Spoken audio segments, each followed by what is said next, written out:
Though she gave us otherworldly drag creations and had audiences puckering up for her sour lemon juice, luck wasn't written in the stars for Lucky Stars on RuPaul's Drag Race Season 17. But that doesn't mean she's a falling star just yet. Though she finished Season 17 in 14th place, Lucky is now among a legendary sisterhood of porkchop queens who've sashayed away first on their respective seasons, and she made some great TV in the process.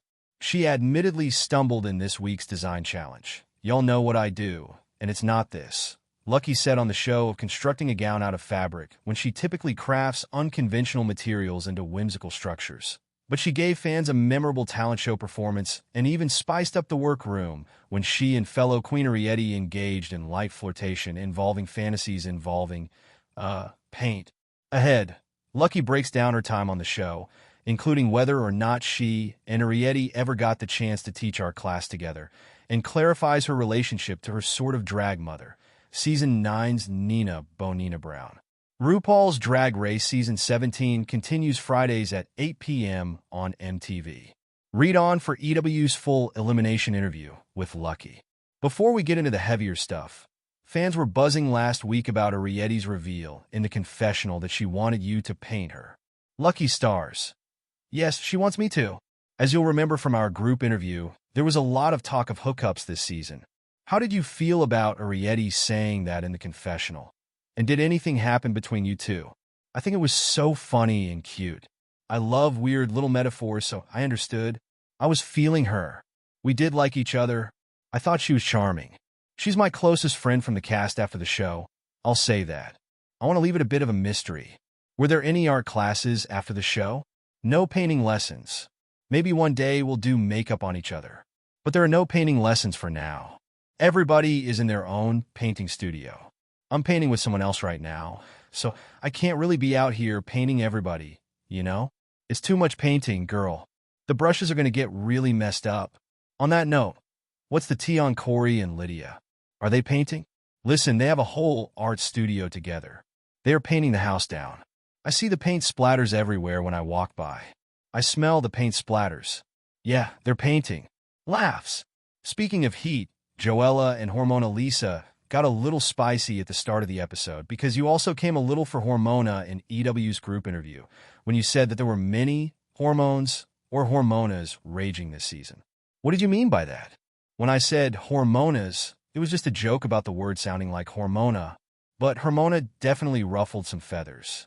I live for Hormona. She was so sweet to me and one of my best friends while filming.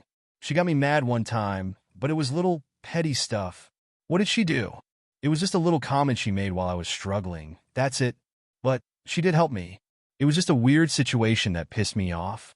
I was spiraling. I was going through it. I thought she made it worse with the comment.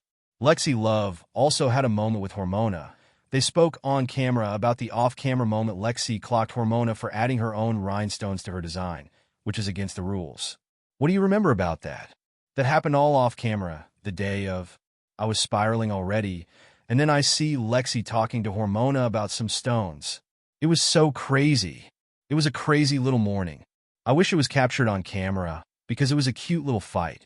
Also in our group interview were several references to piggies, and the comments noted that might be a Nina Bonina Brown reference. I remember reading that she's your drag mother, but the relationship recently changed. Can you clarify your relationship with her? I was her sort of drag daughter. I always saw her as my drag mom and mentor, but things changed when I got cast. We've had our ups and downs.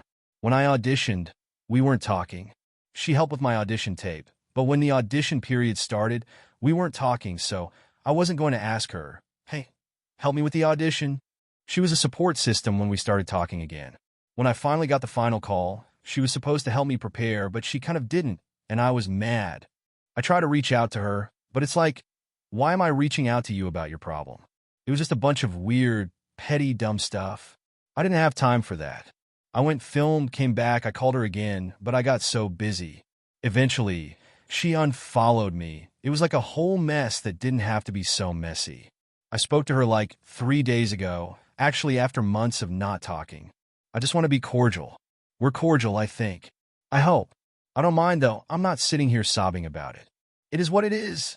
I still have a lot of respect for her and respect for her art. I'm always going to be a fan. But, I don't know, drag daughter/mother? I consider myself to be her drag abortion. I say that in a fun way. I hope that relationship continues to grow. Moving to this week's design challenge. You immediately said that you didn't like the fabrics because you're not used to working with fabric. Hormona and Lexi tried to help, but you broke down in the room. Why did you have such a strong reaction?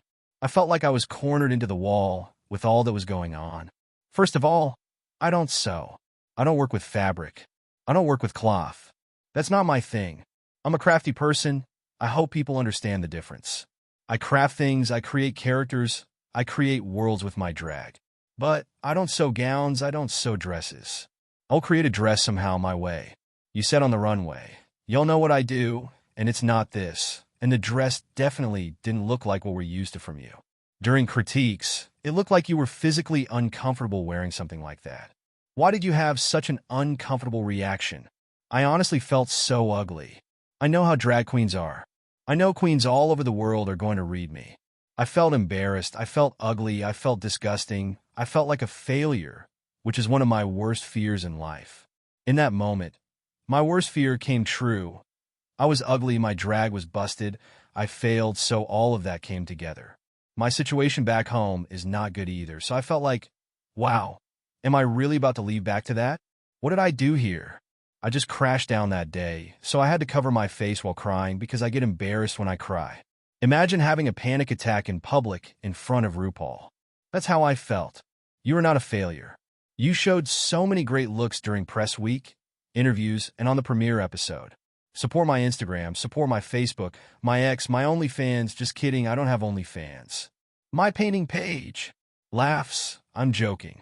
But come to all my shows, ask promoters about me, keep me out there, keep me traveling, keep me touring, just spread the good word about me.